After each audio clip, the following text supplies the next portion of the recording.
Three, two, one. Hi, this is William Ramsey. Welcome to William Ramsey Investigates. On tonight's show, I have a very special guest. His name is Jan Stocklassa, and he comes to us all the way from Sweden. He's 9 hours ahead of me, and he has just published a very fascinating book that I finished last night. The title of that book is The Man Who Played with Fire, Stieg Larsson's Lost Files and the Hunt for an Assassin, and its English publication was just this month, October 1st, 2019.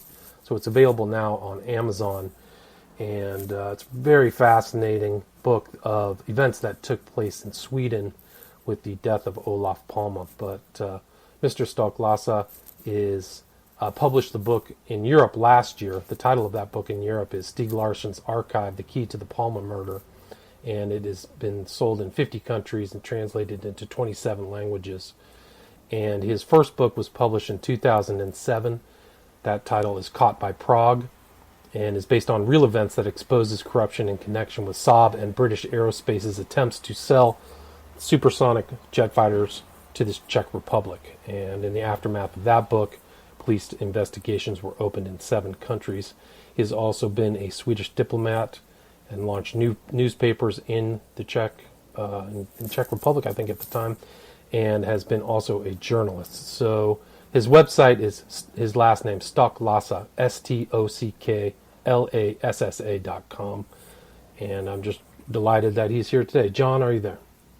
Yes, I'm here, and it's good to be here. Awesome. Well, thank you very much for agreeing for the interview. Excellent book, very fascinating, incredible details. And for people who don't know your name, can you talk or add to the background that I included in the intro, and then talk about how you became interested in the subject of what we talked in the pre-interview, which is really the European JFK, the death of Olof Palme. Well, I had written my first book in 2007. That took me 3 years, actually. So I started in 2004, and I published it. And pretty soon after that, I started to look for another topic. And suddenly there was a murder happening just next to my summer house, more maybe like a winter house, since we're in Sweden and it's pretty cold here. But 3 kilometers or 2 miles from the summer house, they found a woman dead. I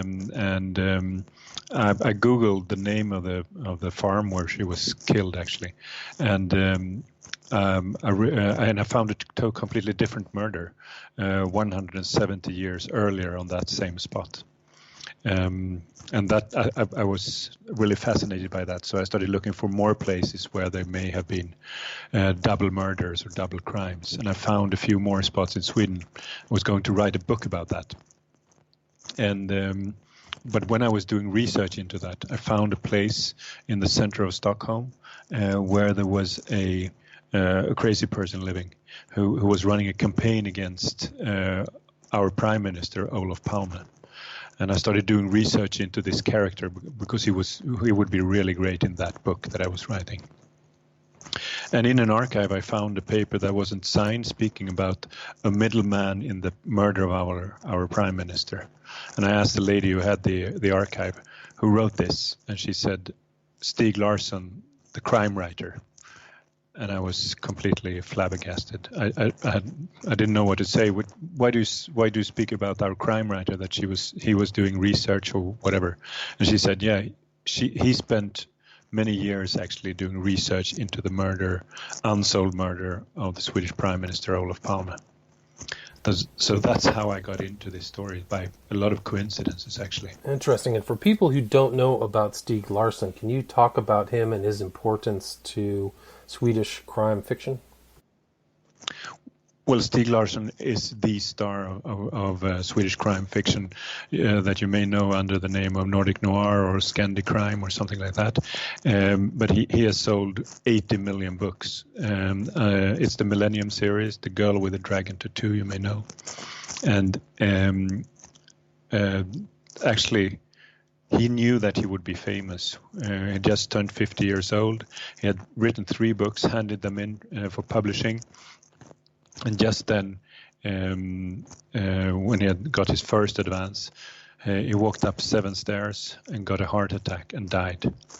So that's a part of his fame also. Fame, and that Everything. was in 2004. So even before his books were published and became internationally famous, uh, he also one of the interesting things about this book and what it enriched my understanding of Stieg Larsson is he had a pre kind of journalistic life prior to the publication of those books, and you can kind of see how his earlier life influenced his fiction and how the same themes went into his books. Can you talk a little bit about Stieg Larsson's research and how you came across it and why it was important to your investigation? Yeah, yeah. So he actually when he died, he hadn't sold one single book yet, only the contracts for it. And after his death, he has sold 80 million books. So he was actually a poor guy. Yeah, he was a journalist. His mission in life was actually to write about and to map networks of right-wingers in Sweden and in Europe mainly. So that was his mission that went on for his whole adult life, actually. And but from that research that he was doing continuously, he actually got interested in the murder of our prime minister. At the time he was working at the Sweden's largest news agency called TT, and our prime minister was killed on the 28th of February, 1986. So we're more than 33. It's more than 33 years ago. And in the morning after the murder, Stieg Larsson came into his office, and his task was immediately to make a map of how the murder had escaped from the scene. He was also an illustrator, actually. So he got all the information from the reporters of this news agency and started drawing this map. So quite soon he was one of the persons who knew the most about the murder, actually.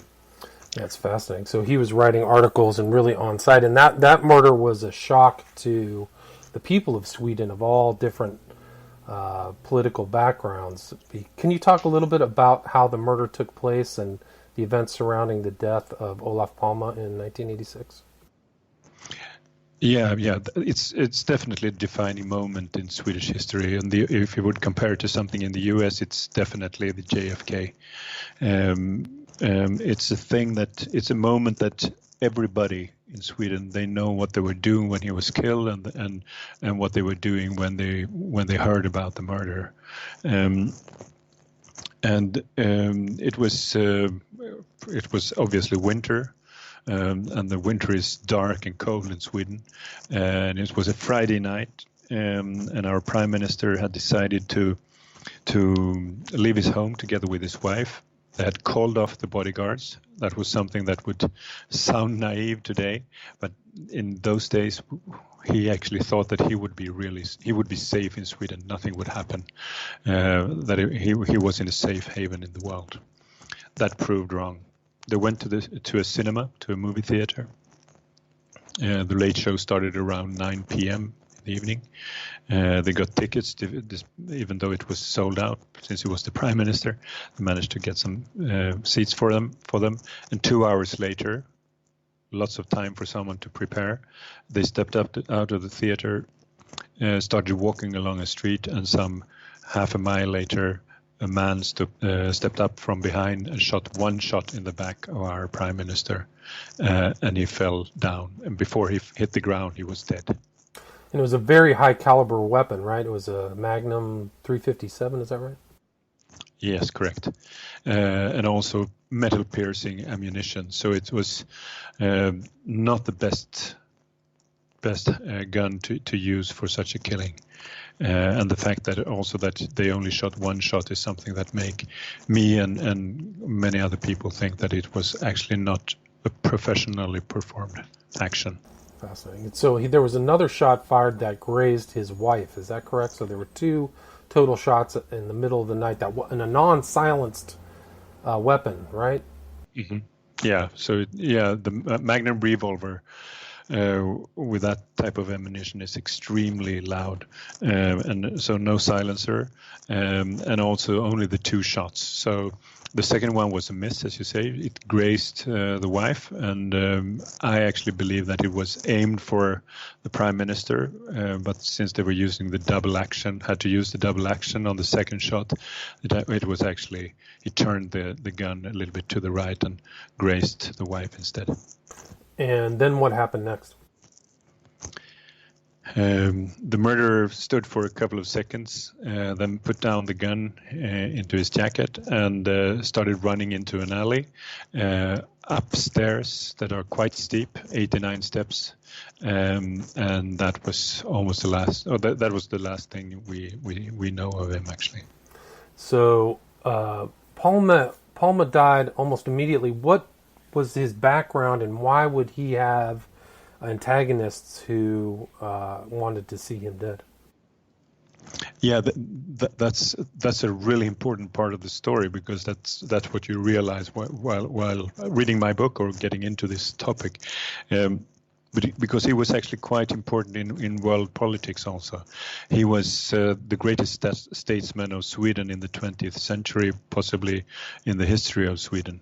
He was his aim was actually, he was always on the side of the smaller states in the fight between the superpowers, the USA and the Soviet Union.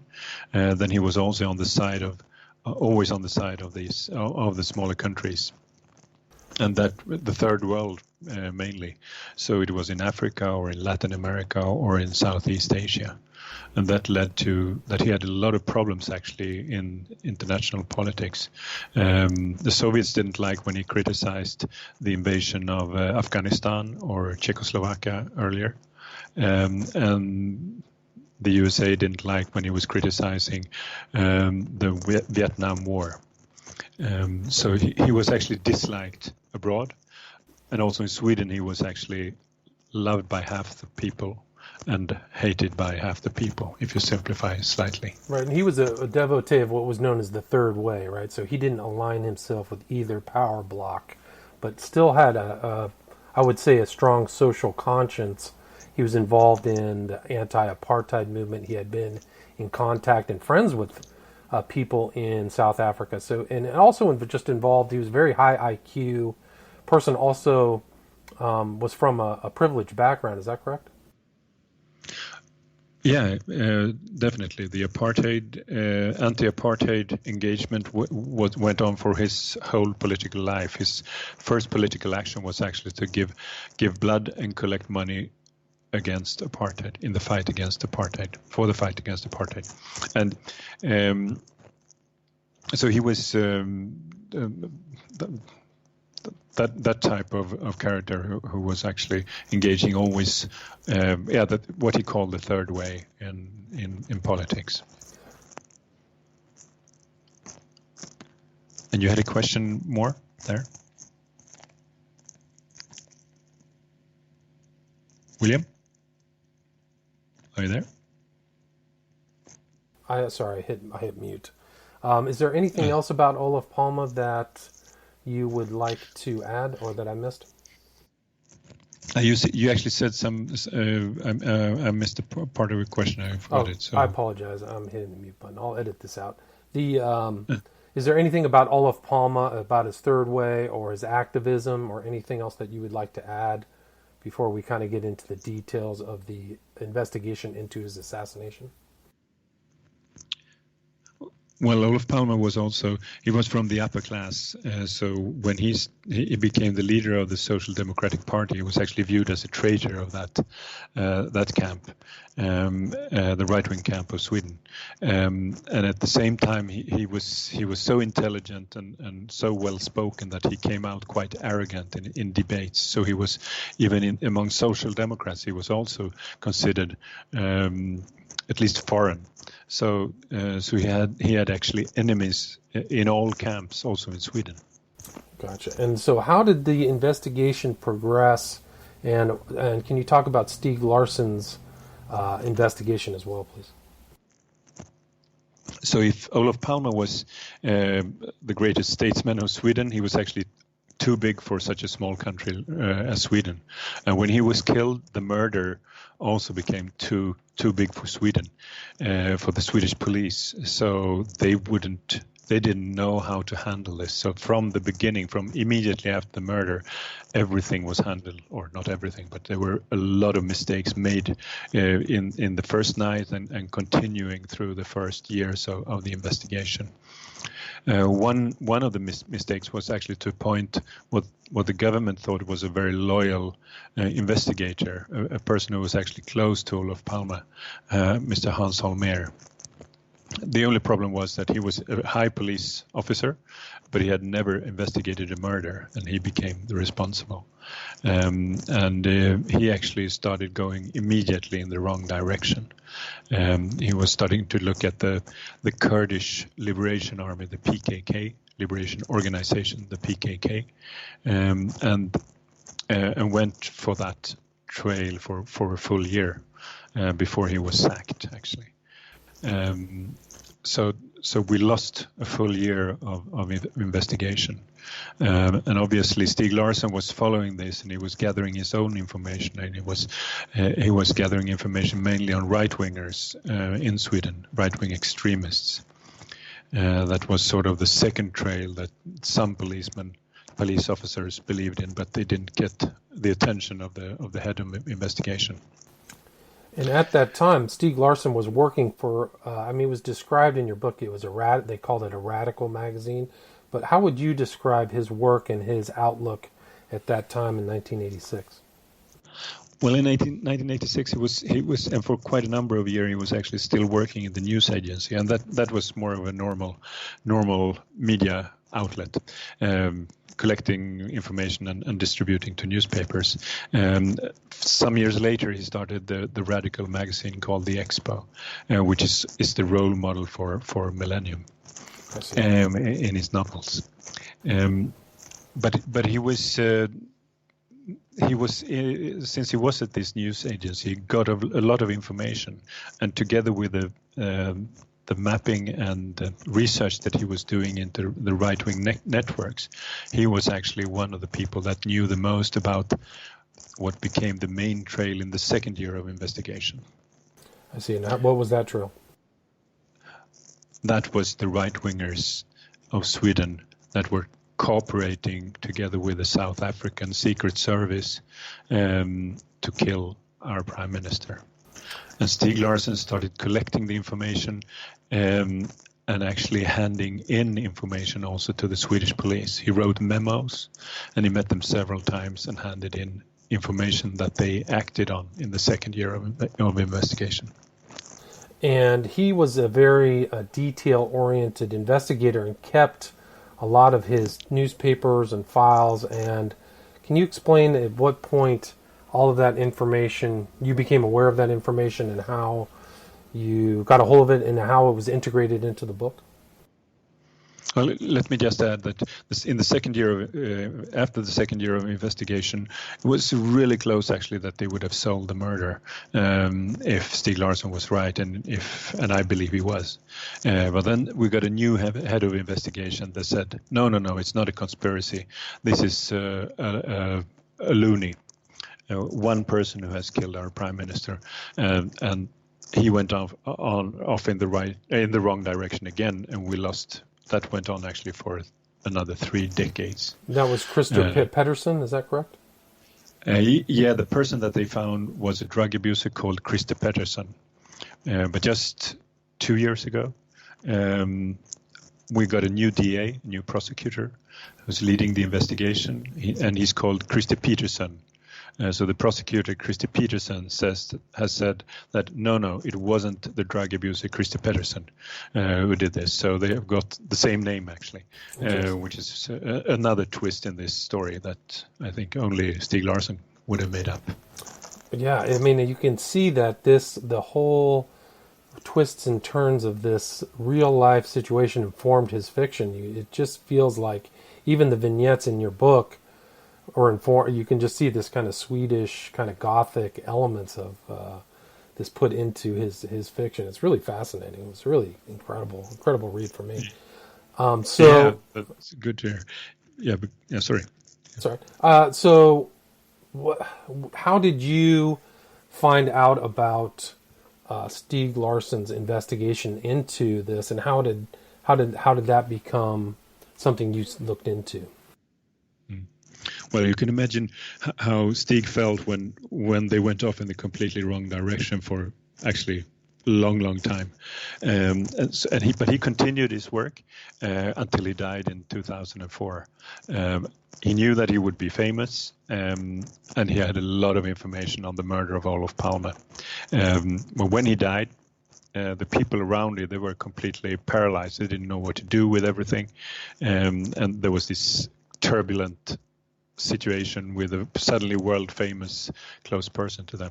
So they took his papers and packed it into cardboard boxes and just put it away into a rented storage facility. I forgot about it. And that was in late 2004. And then 9 years later, 2013, I had come on my own path through different coincidences. I have come to find this paper by Stieg Larsson, and then later I realized that there's more. And I found this rented storage facility and persuaded the people to open it up for me. And I thought maybe I'll find a box or maybe 2 boxes or whatever. And we pulled up this iron door, and there were 20 boxes full of Stieg Larsson's documents on the murder of Olof Palme. Documents, memos, his letters, notes, you name it. So that was one of these defining moments for me. And you integrated those into the book, starting off the book as one of his papers. He was in contact with a guy, Jerry, I forgot his name, in England. So he was having these exchanges, these letter exchanges with other people talking about this event. So that was a really incredible aspect to the book, was these inclusions of Stieg Larsson's original impressions about the assassination, at the time of 1986, 87, so I thought that was a fun aspect. So how did it continue? Once you got all of his information, what happened next? Well, you're right. The first letter is fantastic. It's seven pages where it describes the murder and it describes the witnesses and everything to his friend Jerry Gable in the UK. So it's actually I think it's a pretty obvious start for a book, but it's what I did then was actually to start.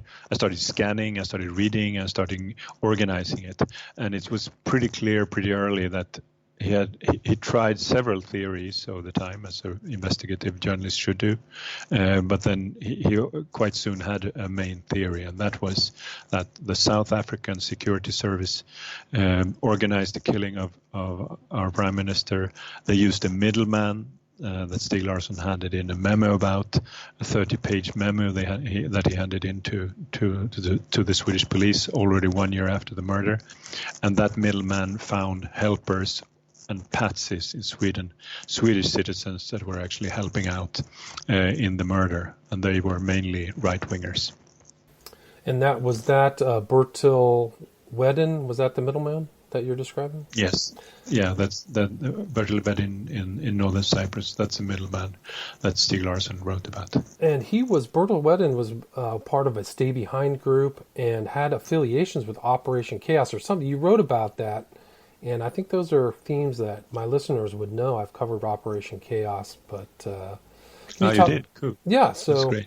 Yeah, it keeps popping up. I did an interview with somebody about James Jesus Angleton, who was the head of Operation Chaos and had been in Europe and had been involved with all these post-World War II groups, right-wing groups. So there's an excellent book about Operation Chaos by Matthew Sweet from the BBC. Dealing mainly with the Vietnam deserters living in Sweden, Stockholm. And they were infiltrated by Operation Chaos, by the CIA. Well, so... I'm sorry, continue. No, so... probably... Well, we were talking about Bertil Wedin and Bertil. Maybe you can talk about Bertil Wedin and why he was important to an important figure in trying to investigate the assassination. Well, Bertil Vedin was part of Stay Behind in Sweden. Stay Behind that it was actually founded in Sweden by William Colby, who later became the CIA director. Vedin belonged to the Stay Behind, and as he said to me when I met him in Cyprus, that he was part of the more right-wing wing of the Stay Behind group in Sweden. But he was also very close to the business leaders of Sweden. So he lived for 10 years in London until 3 months prior to the murder of our prime minister, when he suddenly moved to northern Cyprus, the Turkish-occupied part of Cyprus, where he has stayed since. And that's a pretty good place to stay if you don't want to get extradited, because it's not a non-recognized country, so there are no ways of getting to him there. So he's been living there for 33 years more. And he's still alive as of today, correct? Yeah, and the interesting thing is that the Swedish police have known about him since the first days after the murder, when they got the first information that he may be involved in the murder, but they haven't met him. They haven't even interviewed him properly by phone or anything. So, but they've confirmed that they are trying to meet him. So they aren't able to do something that you did in person, correct? Yeah, and I think it shows a bit how slow, probably not professional the Swedish police is, because I went down there 6 years ago, and managed to find the place where I lived, and I managed to find a phone number to him. I called him up and got an interview with him first for 1 or 2 hours, and in the end I spent three not close to full days with him, drinking beer and actually asking all the tough questions that the police should have asked him. Yeah, and that's all included in your book, the 3 days of discussing with him. And he's a little cagey, but he did provide information about his relationship with all these other kind of people that seem to have been involved in the assassination. Can you talk about his background in South Africa, etc.? Yeah, he was. It was when he moved to London, he started acquainting the Monday Club, where the Tories of the UK were. So he had big contacts into the right wing of England also, right wing politicians, even meeting with Margaret Thatcher, and then he was also accused of having performed burglaries in London into 3 offices of the Liberation Organization, so Southern Africa, and in the end he was freed, but he admitted to me and to others that he was actually working for the South African Security Service, also that you call BOSS. BOSS, yeah. And at that time, okay, I'm sorry, please continue. And the person that recruited him was Craig Williamson, also called the Master Spy of South Africa.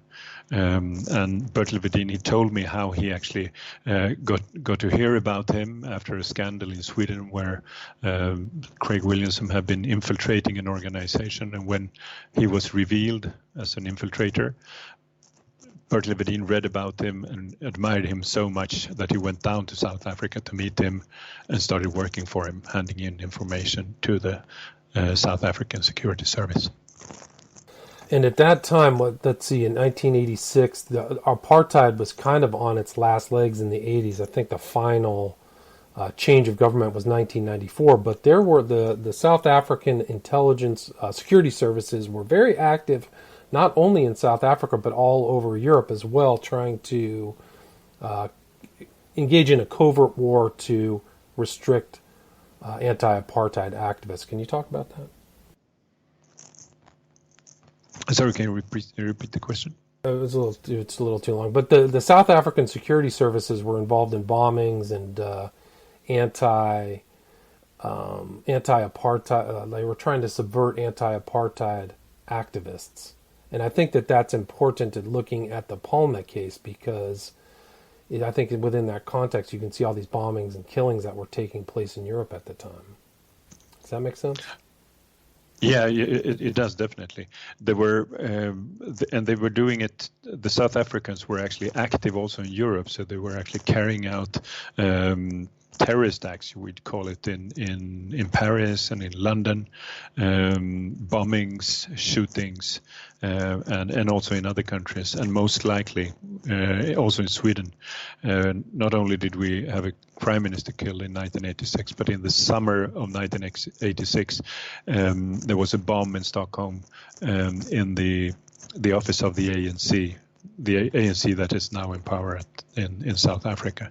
So they were carrying out all these terrorist acts, and they were desperate because they started to feel that they are coming to an end, and so it was the last years of their existence, and they were also definitely a part of the Cold War, the war between capitalism and communism. Where they were on the good side. They were on the side of the UK and the USA. And as Craig Williamson put it when I met him, I did the dirty work for my government, and my government did the dirty work for Western governments. That tells a lot, I think. So there's like a chaining. Can you talk about traveling to South Africa in 1996 and what that part of your investigation was like? Well, I wasn't there in 1996. In 1996, that was the time when the South African agents started telling on each other and started blaming each other for being involved in the murder of Olof Palme. Right. And that information had been around for 10 years, actually, because that information also came to the police, Swedish police, in the first days after the murder and continuously during these 10 years. But they never followed up on it, except in the second year of investigation for a short while. So that was the That was the Truth and Reconciliation Commission. That's when all that stuff came out, correct? Exactly. Yeah, that's when several people stepped out and said Craig Williamson organized this killing using Bertil Wedin as a middleman in the killing also. So the information that Stieg Larsson handed in 9 years earlier came out 10 years after the murder suddenly in South Africa. And that became top news all over the world. I see. Then I traveled, and that was in 2016. So actually 20 years later than that, I went down there and I met with Craig Williamson and a lot of other agents, and also some of the victims of the terrorist acts that they were performing.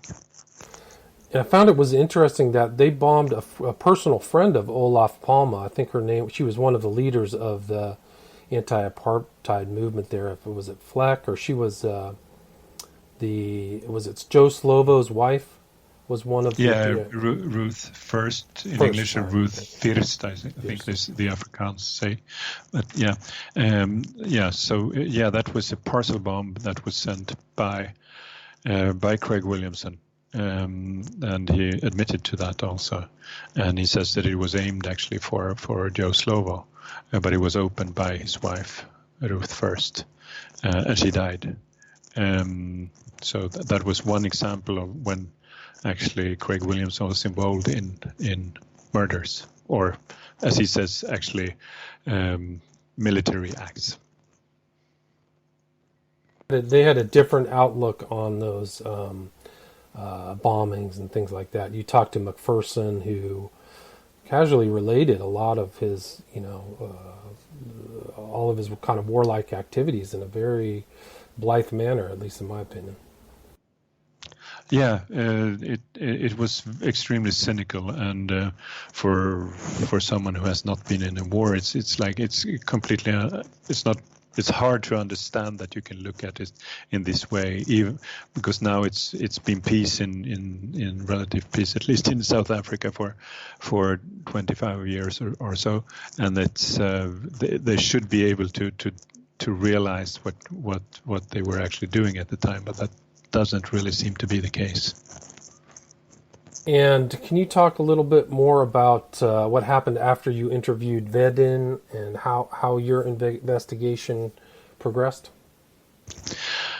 Yeah, so after I interviewed Vedin, I also realized that he had only very few friends, and one of his close friends was actually a Swedish person that I had come across earlier also, but I didn't know that he knew Bertil Vedin. But I found out actually through emails that I got delivered from a person who has helped me a lot in this story, Miss Lida Komarkova from the Czech Republic. So I got Bertil Vedin's emails in my hands, and I realized that he had a very close acquaintance. And it was a person that I later found out had been also a very strong suspect in the murder. And that's where we come into the second part of the book, where I come after the actual people that were involved in the killing. And I mean, it's interesting. Your investigation kind of parallels the girl with the dragon tattoo, because the main character has this other woman, Lisbeth Santander, who does a lot of his research, and you seem to have found your own Lisbeth Santander in the Czech Republic. Did you ever see any interesting parallels like that? Well, I didn't at the time, really, but afterwards it's pretty obvious, because the woman that helped me, she was daring. She had got tattoos actually, and she was also when I asked her if she would help me, she said no, yes, in a way that a normal person, I would say, wouldn't say. She wouldn't do it like that. She said yes before she realized that she could say no. And she became definitely my Lisbeth Salander, and she met with this person that I think is heavily involved in the actual killing of our prime minister, and using cameras and recording equipment to actually get quite a lot of information that I have handed in to the police also. Gotcha. And one of the things that was interesting about Stieg Larsson was that he had written a book called The Extreme Right in 1991, and how that this kind of theme pervaded his books as well. And when I read his book, Girl with the Dragon Tattoo, I thought that maybe the mentions of Nazis was a little bit more an artifice, more of a fictional thing. But did you think that there's that many right-wing or hard-right type sympathizers in Sweden in 1986, even to the present? Well, Stieg Larsson definitely wrote about the real world, including the Nazi connections. So of course Sweden was neutral in the war, but for the first 3-4 years of the Second World War, there were probably more pro-German sentiment here than pro-ally sentiment. And when they started losing, it turned quite quickly, I would say. So it's and quite a few of the Nazis survived and whitewashed themselves and were successful in their businesses and even in politics. So it's definitely a true description in that sense. So it's and I learned a lot from that, also from even from the novels, but also from Stieg Larsson's archive, where there were lots of names that I would have a hard time actually publishing here, because you would be attacking actually quite powerful people in Sweden. So what he did was actually to use his research to write these novels with a political backdrop all the time. Interesting. Because I thought that there was a parallel between the main family and the Girl with the Dragon Tattoo and the Wallenberg family. Did you find that parallel to be accurate? Or I wouldn't go that far, okay. Actually. they're also very powerful, but the Wallenbergs have definitely been involved in a lot of business, also with Nazi Germany. But I would never call them Nazis. Actually, that I wouldn't go that far. But so, sorry. Vedin himself did have time or worked for one of their newspapers, though. Is that correct, Bertil Vedin? He worked for a news service, a newsletter that they were publishing, and that's true. And he was actually indirectly working, and there was only one person in between him and Marcus Wallenberg, the older one, but the senior Marcus Wallenberg. But he was.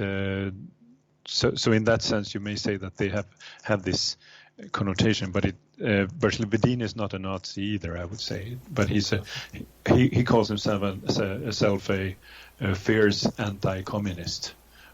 So there are always ways of describing things in different ways, as you know. Right, good terms. But Vedin himself came out and said he was against Palme as well, though. I think that was in the book as well. Oh yeah, he has been quoted in a press conference actually, where he said that I devote my life to fight communism and also to fight the government, the Swedish government, mainly Olof Palme, together with the Nordic secret services. So he was actually saying that he was working for the Swedish secret service, but also for others in Denmark and Norway. Interesting. One of the aspects of the book I found interesting was that how the police seemed to have almost intentionally bungled. You referenced something in Pippi Longstocking, Flick and Flack, these kind of Keystone. Actually, one of your titles is Keystone Cops. Did you feel that any of that was intentional, or did you find any evidence for that?